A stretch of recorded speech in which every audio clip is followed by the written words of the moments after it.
C'est le Premier ministre. Voilà, c'est lui. Ma camarade. Du coup, c'est quoi la différence pour toi entre la joie et des joies? Mais elle, ça l'a fait. Alors, mais la joie, on dit la joie c'est une joie, alors que des joies.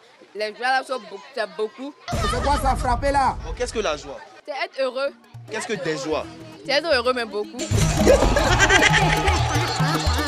Le Premier ministre a dit, vous serez heureux. Plus vous aurez de la joie, vous aurez des joies pour tendre vers la joie. Qu'est-ce que ça veut dire? Ah bon, mais attends d'abord, il n'était pas dit. Oh hasard! Oh la merveille! Oh le génie! La joie, c'est être joyeux. Et des joies? Être joyeux aussi.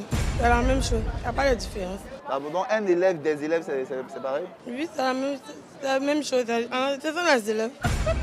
Il a dit, vous serez heureux, plus vous aurez de la joie, vous aurez des joies pour tendre vers la joie. Qu'est-ce que ça veut dire?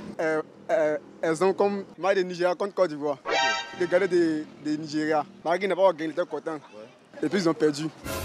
Maintenant, le gardien de Côte d'Ivoire, il était serein.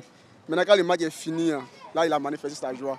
Donc, c'est-à-dire qu'il y a la différence entre la joie et des joies. Qui avait la joie et qui avait des joies entre les deux? Le gardien de Nigeria, lui, il avait des joies.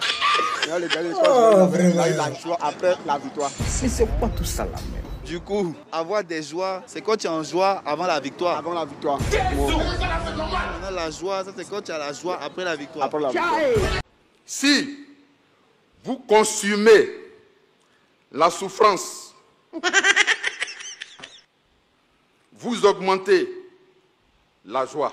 C'est-à-dire que si un chef d'entreprise souffre de réfléchir à des stratégies et à la mécanique par laquelle il va faire prospérer son entreprise, il souffre seul dans son laboratoire, dans la réflexion, il souffre terriblement.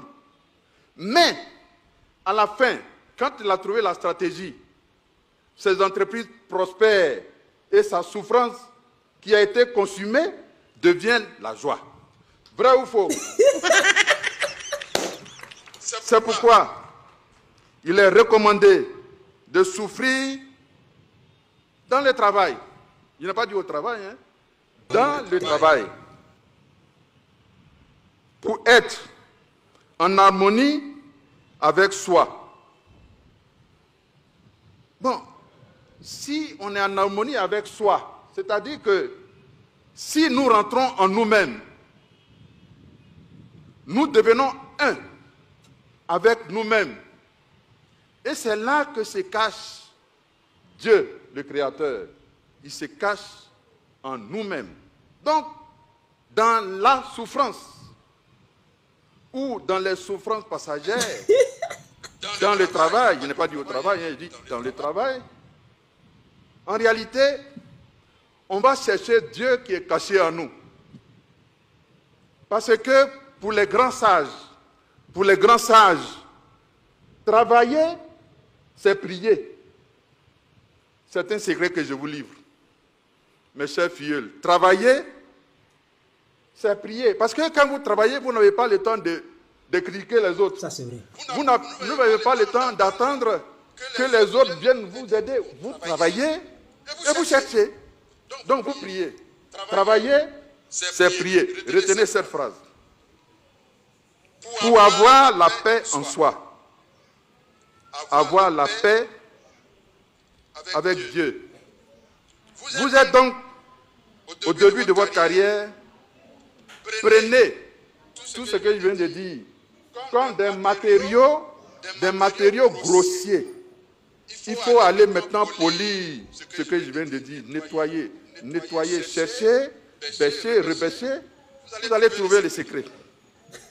Alors, voici des gens, au lieu de chercher à rentrer en profondeur du message qu'ils voulaient faire passer, non.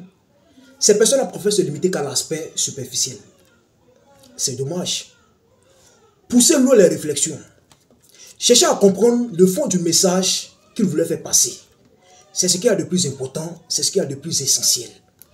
Restez là à polémiquer là-dessus pour rien. Vous-même, on vous a donné l'occasion de vous exprimer lors d'un micro-trottoir. Est-ce que vous-même, vous avez pu apporter des réponses tangibles? Franchement, on vous a vu ici. Donc n'en voulez pas au Premier ministre.